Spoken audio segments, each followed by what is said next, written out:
I've had a few people request me to see what Lypertek has to offer, but I've never really gotten down to it. Very clearly, I've been missing out on some great sounding earphones. Thank you to Headphone Zone for making this review possible by sending me this demo unit. All thoughts and opinions are my own. So let's jump straight into how these are built.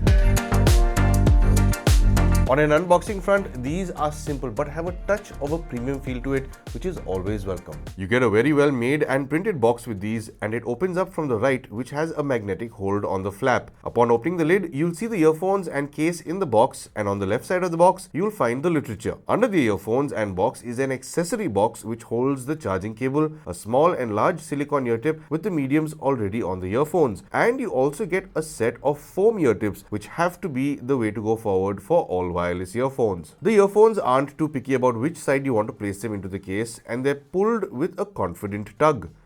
The case has a terrific feel since it's not a glossy or matte plastic finish, it's fabric, so there's no stress about this getting scratched or scuffed in time. It does have a premium look and feel to it, and for a little bit of added convenience, it's got a leatherette loop on one side if you want to put it onto a hook in your bag. The rear side of the case has a USB-C charging point, while the front has 4 LEDs to show you how much battery the case has when you place the earbuds into it. The case's lid has the Lypertek and Headphone Zone branding on it, which does instill confidence in how these will sound. Something I wasn't expecting on these was wireless charging, but it does come with it, and Lypertek does have a high-speed wireless charging pad you can buy separately. When you open the case, you'll see the Lypertek and Headphone Zone branding under the lid, as well as between the earphones, and they've also gone ahead and placed these logos on the earbuds tactile buttons as well, which is a nice touch. The earphones themselves are different from the crowd of stem earbuds. These have an old school look which sits snug in the ear. They're more of an in-ear style design than other earphones which only sit at the outside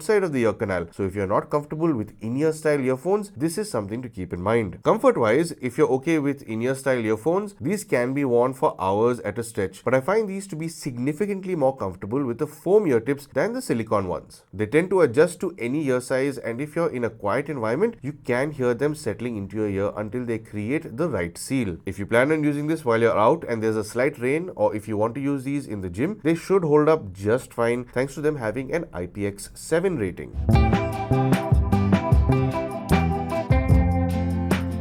If you're somebody who wants to know about Lypertek's app support for these earphones, but even though it doesn't have app support, it's fairly easy to use. On the feature front, it does come with Bluetooth version 5.1. It does support wireless charging, and the tactile buttons that it does come with are fairly easy to use. A single press on either bud will play and pause your music. A triple press on the left earbud will take you to the beginning or previous track depending on where you are in the current track. A triple press will take you to the next track from the right earbud. A double press on the right earbud will increase your volume by 1 increment, and the same on the left will reduce your volume. When getting incoming calls, a single press on either bud will answer your call, and a press and hold for 1 second will reject it. Pressing and holding either bud's button for 1 second until you hear a single beep will engage or disengage your voice assistant, and pressing and holding either bud's button for 2 seconds until you hear 2 beeps will engage an ambient sound mode, which will let you hear your surroundings. When it comes to these earphones performance, when it comes to latency in particular, it's not the best set of earphones out there because it's not really directed at gamers. So if you are expecting these to be absolutely instantaneous, they're not. If you do want no lag at all, you can use wired earphones or IEMs, of course, but these do get by just about. So I'd say it's fine for casual watching, it's fine for movie watching, it's more tuned to be for music. So I don't think Lypertek's been particular about gaming modes with this. It doesn't have gaming modes, but it does function relatively well. So if I'm watching a movie that's on my phone, that I've got on my phone itself, I normally like to play it through VLC, so I can tune the delay. The VLC app does have that, so you can consider that. But if you're watching anything OTT, there's no real way to fine-tune the delay, especially when you're watching the OTT stuff. But instead of me rambling on about how this performs with latency, let me show you a quick demo as to how it would perform with games as well as with videos. Team deathmatch. We have lost the lead.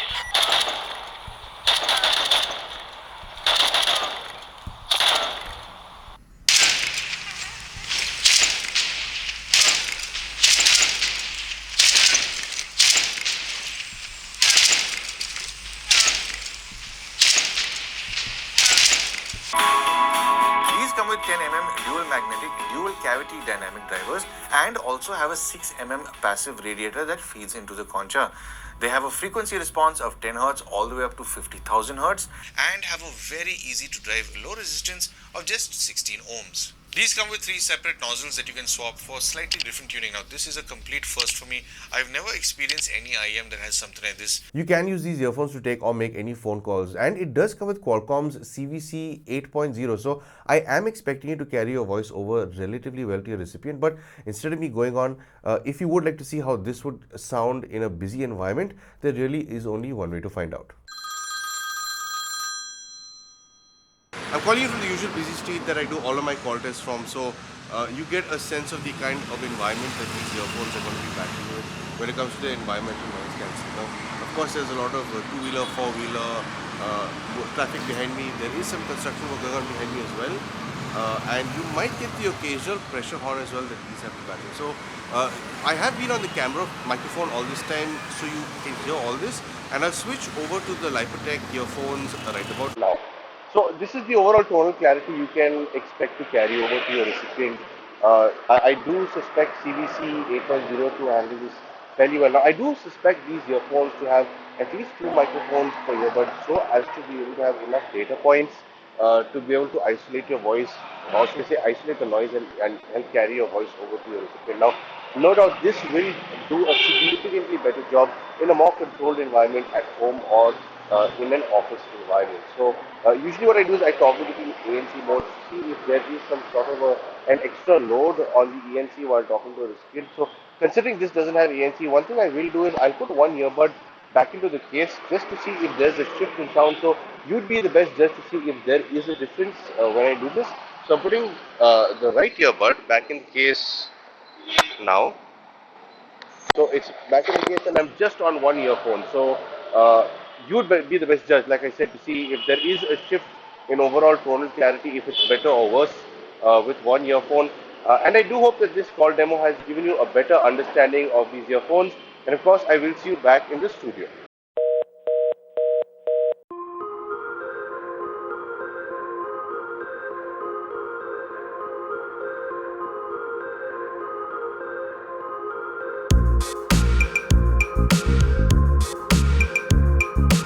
These come with 6mm graphene dynamic drivers and support SBC, AAC and aptX codecs.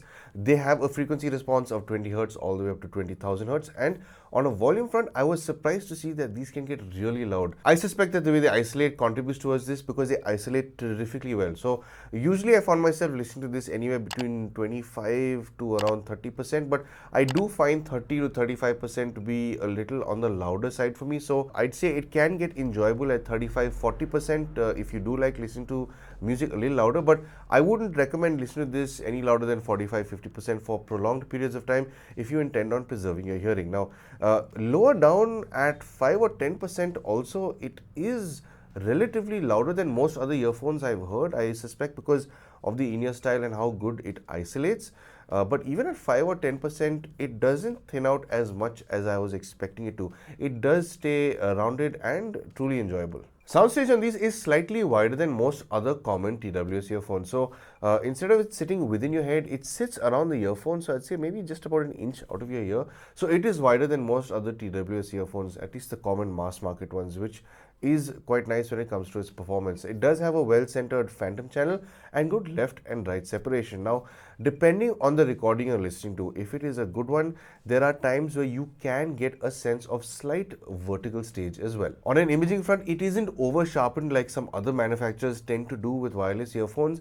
The edge of detail has a slight rolled tip to it. So even if you're listening to high-res audio, it's not going to cut into your ear with so much detail. It's soft enough to enjoy for long listening sessions, and it also ensures that you will not be dealing with listening fatigue when it comes to its detail recovery. High frequencies come to you in a relaxed and soft approach, so if you're used to listening to TWS earphones, you might find this range a little less enthusiastic, but it's just right. So it ensures that longer listening sessions will not hurt your ear. This range doesn't carry any aggression in its delivery. It prefers to handle itself in a mature manner, ensuring detail be carried over to you while staying clear of ripping your eardrums out. Percussive instruments tend to pop out quite well here, but this may also vary depending on whether you're listening to a good recording or not. These tend to be a little transparent when it comes to the recordings they play back. Listening to John Mayer perform Waiting on the World to Change, percussive instruments here, especially an enthusiastic tambourine, come through with an excitement that a seasoned athlete would carry instead of a newbie. It's fun, well defined, and stays clear from causing any sort of fatigue, even until the batteries die. Mid frequencies do have a slight elevation in the upper mid region, which would make you think that these would be super sibilant.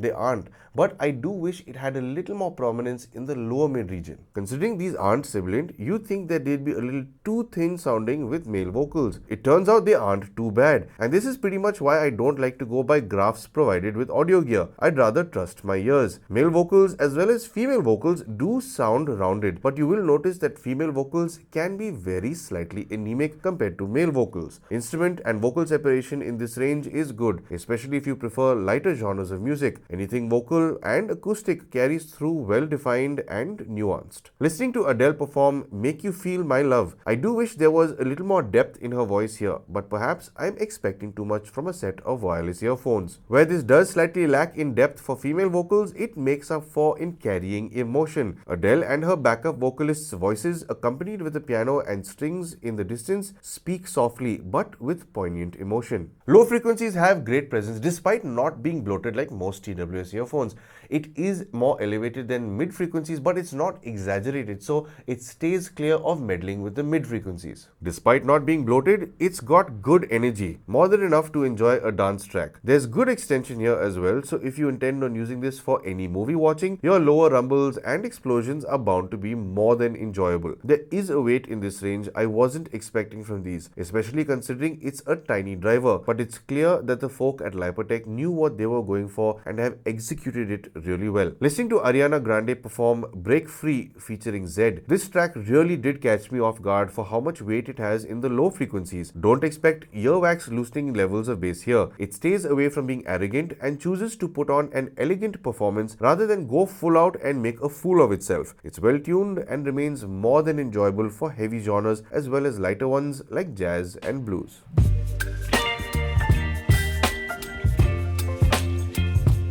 So to sum up, on a build front, I really like these earphones, especially the case, the fact that it's got a fabric finish. I mean, I think in the past few years of reviewing all sorts of products, I've never really come across anything that has a fabric case. In fact, this sorts out all the issues of scratches and scuffs. You don't need to pick up a case for it because it's already protected with fabric. And the overall finish, even of the printing of the design with the Lypertek branding and the Headphones on branding is done really well, be it on the fabric, on the inside of the case. The overall detail towards finishing this product is definitely quite nice. They've put in a lot of love into this, very obviously. The one thing I do want to mention is a lot of people who've gotten earphones in this style that are earbuds and not ones with the stems, I've seen a lot of people get this wrong. Whenever they wear it, they sort of just poke it into their ears and it just sits sort of loosely, and a lot of these people usually come and say, hey, it doesn't sound like there's enough bass, or it's not feeling comfortable, or it feels like it'll fall out my ear.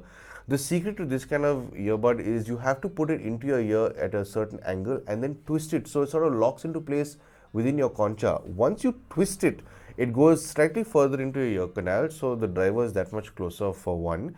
And two is it sits more securely. It's not going to fall out of your ear once it's being held in your ear that well. So it's worthwhile keeping that in mind if you were to pick up something like this or any style of earphones that really have this design.